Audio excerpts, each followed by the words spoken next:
Hello friends, स्वागत है आपका अकाउंटिंग अड्डा यूट्यूब चैनल पर। आज हम accounting and finance for bankers के मॉड्यूल सेकंड का chapter capital and revenue expenditure को एक्सप्लेन करेंगे।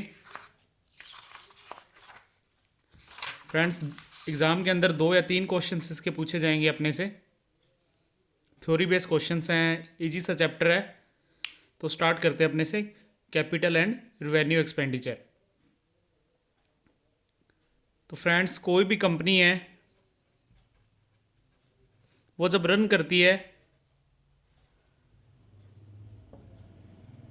तो उस समय एक्सपेंडिचर और रिसिप्ट्स दोनों ही उसके बिजनेस के इम्पोर्टेंट पार्ट रहते हैं। जो कंपनीज के द्वारा एक्सपेंडिचर किया जाता है उन एक्सपेंडिचर को कंपनी अलग अलग टाइप में डिवाइड करती है। अपना कौन कौन से टाइप के अपने एक्सपेंडिचर देखेंगे आज। कैपिटल एक्सपेंडिचर, रिवेन्यू एक्सपेंडिचर और डेफर्ड रिवेन्यू एक्सपेंडिचर। सबसे पहले अपने देखते हैं capital expenditure. Capital expenditure is that expenditure the benefit of which is enjoyed not only in one year only but over many years। Capital expenditure जो भी company करती है उसका बेनिफिट जो कंपनी को मिलता है वो 1 साल के लिए नहीं, 1 साल से ज़्यादा लंबे टाइम के लिए मिलता है। सपोज कैपिटल एक्सपेंडिचर का अपने एग्जांपल लेके चलते हैं। कंपनी ने कोई भी फिक्स एसेट्स कार बाय की है। अब इस कार का जो भी कंपनी को बेनिफिट होगा वो 1 साल के लिए नहीं होगा, 2-3 मतलब 1 साल से ज़्यादा टाइम के लिए इसका कंपनी को क्या होगा, बेनिफिट होगा। तो मीन्स यही यहाँ पे बताया गया, capital expenditure is that expenditure the benefit of which is enjoyed not only in 1 year only but over many years. फिर नेक्स्ट आगे, amount spent in is usually large. जो भी कैपिटल एक्सपेंडिचर होते हैं ना वो उसकी जो अमाउंट होगी वो लार्ज होगी। कोई भी कार परचेज कर ली, बिल्डिंग परचेज की है, प्लांट परचेज किया है, तो मीन्स वहां पे क्या है, अच्छी इन्वेस्टमेंट की जरूरत है। मीन्स अब मतलब अच्छी मतलब वहां पे एक्सपेंडिचर अपना ज़्यादा रहेगा। तो मीन्स उस एक्सपेंडिचर को अपने किस में डिवाइड करेंगे, अपने कैपिटल एक्सपेंडिचर में डालेंगे। The purpose is to improve और एनहेंस बिजनेस और प्रोडक्टिव और अर्निंग कैपेसिटी। इसका पर्पज क्या होगा, बिजनेस को एनहेंस करना, प्रोडक्टिव को एनहेंस करना। मीन्स कोई भी कंपनी आज मशीनरी परचेज कर रही है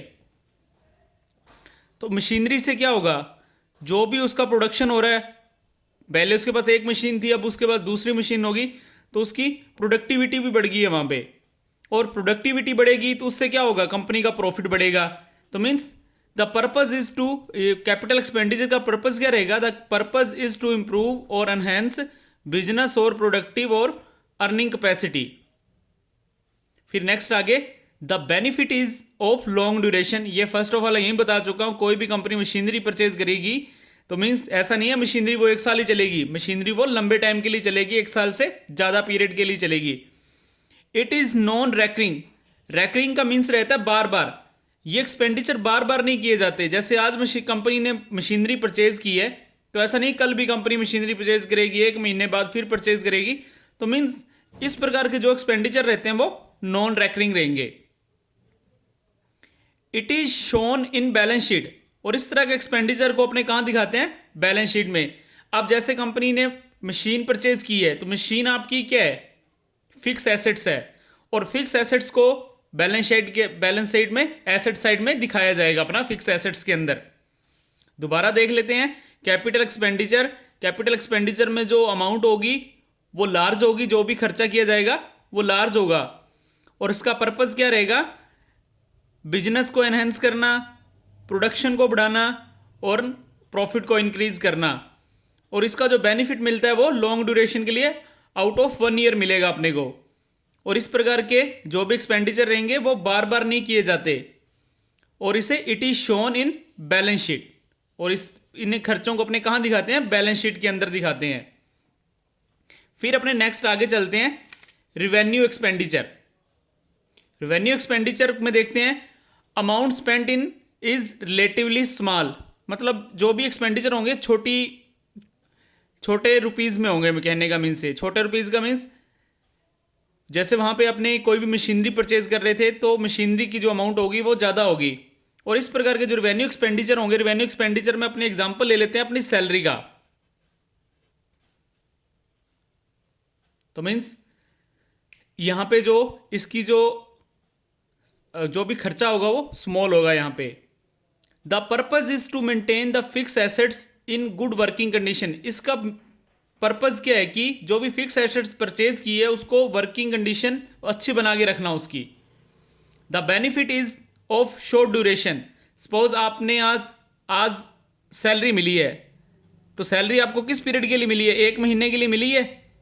तो मीन्स फिर नेक्स्ट महीने फिर आप काम करोगे, फिर आपको सैलरी मिलेगी। तो मीन्स कहने का मीन्स ये जो इसका पीरियड है ना, ये क्या है, शॉर्ट है, विद इन 1 ईयर है, विद इन 1 ईयर लिख सकते हैं अपने। और कैपिटल के अंदर क्या था, 1 साल के बाद भी। इट इज रैकरिंग, ये क्या होगा, खर्चा क्या होगा, बार बार होगा। ये सैलरी होगी आपकी, वेजेस होगी आपकी, इलेक्ट्रिसिटी बिल हो गया, टेलीफोन चार्जेस हो गए आपके, मतलब ऐसे खर्चे जो कंपनी में जो बार बार किए जा रहे हैं, उन खर्चों को अपने किस में डालेंगे, अपने रिवेन्यू एक्सपेंडिचर में। और कैपिटल एक्सपेंडिचर को अपने बैलेंस शीट में दिखा रहे थे, और जो रिवेन्यू एक्सपेंडिचर है उन्हें अपने कहाँ दिखाएंगे, प्रॉफिट एंड लॉस अकाउंट के अंदर। इंपॉर्टेंट है ये, नोट कर लेना। ये कैपिटल एक्सपेंडिचर को बैलेंस शीट में फिक्स एसेट्स में बैलेंस शीट में दिखाया जाएगा, और रिवेन्यू एक्सपेंडिचर को अपने प्रॉफिट एंड लॉस अकाउंट में दिखाएंगे। अब दोनों में देखो डिफरेंस क्रिएट कर लेते हैं। रिवेन्यू के अंदर जो अमाउंट रहेगी वो स्मॉल रहेगी, और कैपिटल में लार्ज रहेगी। इसका बेनिफिट रिवेन्यू का शॉर्ट ड्यूरेशन का रहेगा, और कैपिटल में लॉन्ग ड्यूरेशन। शॉर्ट ड्यूरेशन बोले तो विद इन 1 ईयर, उसका आउट ऑफ 1 ईयर भी रहेगा। रिवेन्यू रैकरिंग है, बार बार किए जाते हैं, और जो कैपिटल एक्सपेंडिचर है वो अपने नॉन रैकरिंग है। रिवेन्यू एक्सपेंडिचर को प्रॉफिट एंड लॉस अकाउंट में दिखाया जाएगा, और कैपिटल एक्सपेंडिचर को बैलेंस शीट में दिखाया जाएगा। फिर चलते हैं नेक्स्ट अपने आगे, डेफर्ड रिवेन्यू एक्सपेंडिचर पर। देखो डेफर्ड का मीन्स क्या रहता है, बांटना। मीन्स किसको बांटा जा रहा है, रिवेन्यू एक्सपेंडिचर को। अब देखो इसकी डेफिनेशन देखते हैं। An expenditure which is of revenue nature but the benefit arise from this expenditure is more than 1 year. मतलब एक्सपेंडिचर है जिसका जो नेचर है वो तो किसकी तरह है, रिवेन्यू की तरह है, बट रिवेन्यू के अंदर क्या था, benefit short duration with in 1 year था, बट इनका जो बेनिफिट अराइज होगा ना वो मोर देन 1 ईयर होगा। इसका एग्जांपल लेके चलते हैं, एडवर्टाइजमेंट एक्सपेंसेस। आज कंपनी अपने प्रोडक्ट की एडवर्टाइजमेंट कर रही है, तो ऐसा तो नहीं है कि एडवर्टाइजमेंट के समय कंपनी को पूरा प्रॉफिट हो जाएगा। वो एडवर्टाइजमेंट मीन्स 1 साल नहीं 2 साल तक भी चलेगी। और एडवर्टाइजमेंट एक्सपेंसेस क्या रहते हैं, अपने लार्ज अमाउंट में रहते हैं। ये सपोज करो अगर कंपनी 70 लाख रुपए एडवर्टाइजमेंट पे खर्च कर रही है 2 ईयर के लिए, 2 साल के लिए, मतलब उसको इसका प्रॉफिट रहेगा। तो कंपनी क्या करेगी, जब प्रॉफिट एंड लॉस अकाउंट अपना बनाएगी तो वहां मींस सपोज करो ये 2017 में किए थे इसने 70 लाख की एक्सपेंडिचर किए हैं इसने एडवर्टाइजमेंट पर। तो मींस वो अपना जब प्रॉफिट एंड लॉस अकाउंट बनाएगी 2017 में, तो अपने यहां पे क्या करेगी, 35 लाख दिखा देगी यहां पे। 2 साल के लिए, 1 साल के लिए 35 और अगले साल के लिए भी 35। और जो उसी साल की 2017 की जो बैलेंस शीट अपनी तैयार होगी, कंपनी क्या करेगी, ये जो 35 लाख अमाउंट है इसको कहां दिखाएगी, फिक्टिशियस एसेट्स के अंदर दिखाएगी।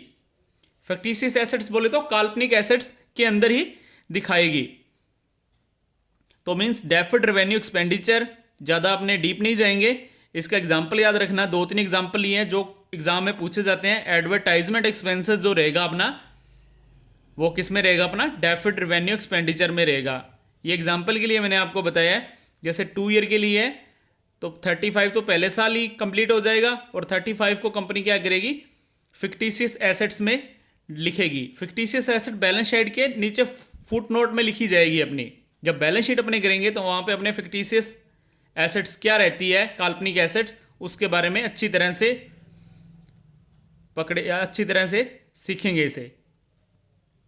फिर नेक्स्ट अपने आगे देखते हैं। ये तो बात कर चुके हैं अपने एक्सपेंडिचर पे। 3 तरह का एक्सपेंडिचर देख चुके हैं, capital, revenue, deferred.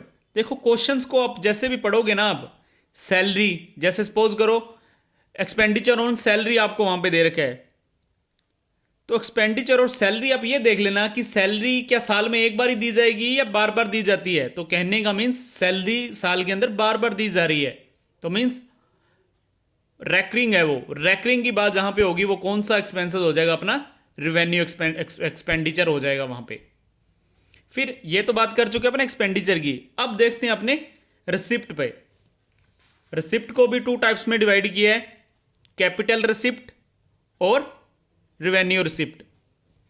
Capital receipts भी क्या रहेगी, नॉन रैकरिंग नेचर की रहेगी। ये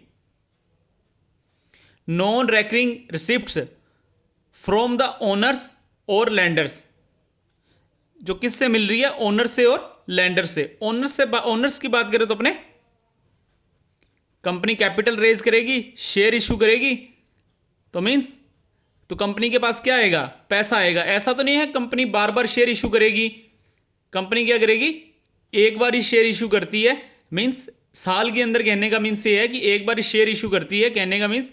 तो मीन्स वो किस टाइप का आपका, जो उस कंपनी को कंपनी शेयर इशू करेगी, पब्लिक सब्सक्राइब करेगी, कंपनी के पास पैसा जाएगा, वो पैसा किस टाइप का रहेगा, कैपिटल रिसिप्ट की टाइप का रहेगा। लैंडर्स की बात करें तो कहने का मीन्स लोन्स। ऐसा तो नहीं है कंपनी हर बार लोन लेगी, इस महीने भी लोन ले रही है, नेक्स्ट टाइम भी लोन मिलेगा उसे। तो कहने का मीन्स ओनर्स एंड लैंडर्स से जो भी रिसिप्ट होगी वो किस टाइप की होगी, अपनी कैपिटल रिसीट होगी। Sale of fix assets, company क्या कर रही है, अपनी किसी भी फिक्स एसेट्स को सेल करेगी, तो उससे जो भी रिसिप्ट मिल रहा है, जो भी पैसा मिल रहा है, वो किस टाइप का रहेगा, कैपिटल रिसिप्ट का रहेगा। ये इंपॉर्टेंट चीज है। क्रिएशन, कैपिटल रिसिप्ट से क्या होगा, क्रिएशन ऑफ लाइबिलिटी और decrease in the value of the fix assets. Suppose company ने बैंक से लोन लिया 30 लाख का, ये कंपनी की बैलेंस शीट है। लोन लिया तो कंपनी की क्या होगी, लाइबिलिटी होगी। तो कंपनी की लाइबिलिटी क्या हो जाएगी, प्लस हो जाएगी। अब सपोज करो कंपनी ने 15 लाख की मशीनरी सेल कर दी है, तो फिक्स एसेट से उस मशीनरी को भी क्या करना पड़ेगा, निकालना पड़ेगा, माइनस करना पड़ेगा। तो कहने का मीन्स कैपिटल रिसिप्ट से क्या होगा, लाइबिलिटी तो क्या होगी, क्रिएट होगी, कहने का मीन्स इंक्रीज होगी, और वैल्यू क्या होगी फिक्स एसेट्स की, डिक्रीज होगी यहां पे।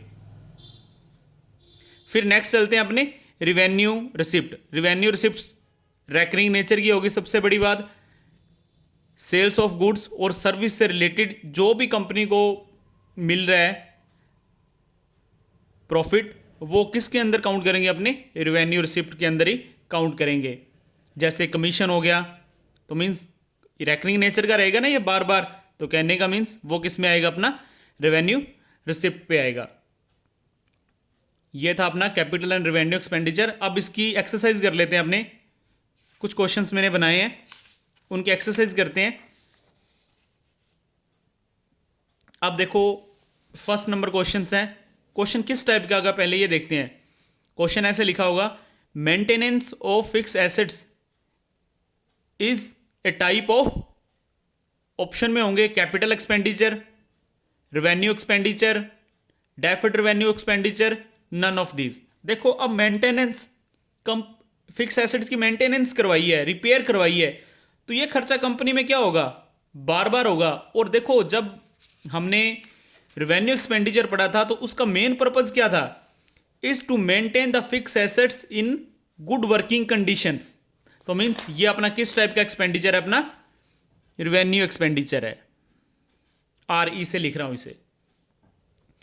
अब देखो कंस्ट्रक्शन ऑफ बिल्डिंग, बिल्डिंग का कंस्ट्रक्शन किया जा रहा है, तो पहले ये देखो कि यहां पे जो अमाउंट यूज़ होगी वो लार्ज अमाउंट यूज़ होगी, और बिल्डिंग बना रही है, ये सोचो कि बिल्डिंग का जो भी बेनिफिट कंपनी को रहेगा वो 1 साल के लिए रहेगा, 1 साल से ज़्यादा टाइम के लिए रहेगा, तो ज़्यादा साल के लिए रहेगा। तो ये कौन सा एक्सपेंडिचर अपना? Capital expenditure. पर देखो कैपिटल एक्सपेंडिचर बता देता हूं, purchase of car, purchase of building, मतलब फिक्स एसेट्स पे जो भी पैसा लगाया जा रहा है जिससे अपनी फिक्स एसेट्स क्रिएट हो रही है, वो अपना किस टाइप का एक्सपेंडिचर रहेगा? कैपिटल एक्सपेंडिचर रहेगा। Advertisement of on expenditure on advertisement, तो ये तो आपको बताया कि कौन सा एक्सपेंडिचर है? डेफर्ड रेवेन्यू एक्सपेंडिचर, और इंपॉर्टेंट है ये।